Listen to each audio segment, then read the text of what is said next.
আচ্ছা, আজকে আরেকটি ওষুধের কথা বলবো, সেটা হচ্ছে বেনজোইকাম অ্যাসিডাম।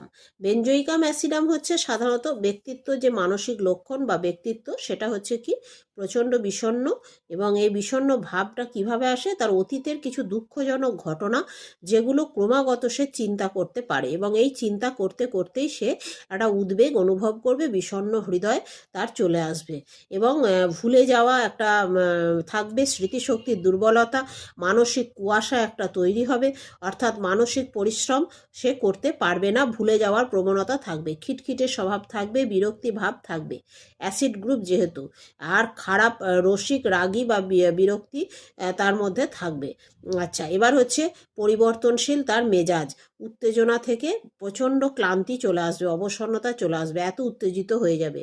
অন্যদের ওপর প্রভাব, বেনজোইক অ্যাসিড হচ্ছে কি বলবো না, আমার সারা অনেক দিন ধরে তার মানসিক সমস্যা থেকে এই সমস্যাগুলো আসে, এবং উচ্চ শব্দের প্রতি সংবেদনশীল হয়ে যায়। হ্যাঁ, যারা তারা অতি উচ্চ শব্দ ঠিকমতো তারা নিতে পারে না, অসহ্য হয়ে ওঠে। আর একটা কি না, এরা সাধারণত যে কোনো বাচ্চা দেখবেন বিছানায় শুয়ে থাকতে বেশি পছন্দ করে, মানে যে কোনো মানুষের কাছে থাকতে বা বিছানায় শুয়ে থাকতে খুব পছন্দ করে। তো এই মানসিক লক্ষণগুলোর ওপর আমরা বেনজোইক অ্যাসিড ব্যবহার করব। তবে আমরা যে ক্ষেত্রে বেশি ব্যবহার করি, এগুলো শারীরিক যে লক্ষণ, মানসিক লক্ষণগুলোর ওপর ভিত্তি করে কিছু শারীরিক লক্ষণ, সেটা হচ্ছে গাঢ় এবং উচ্চ গাঢ় রঙের প্রস্রাব, এবং প্রস্রাবে তীব্র আপত্তিকর ঘোড়ার মূত্রের মতো গন্ধ, তাই তো, যে তীব্র গন্ধ, হ্যাঁ, তীব্রতার ওপর নির্ভর করে, এটাই এই প্রস্রাবের সাথে বেশি যুক্ত।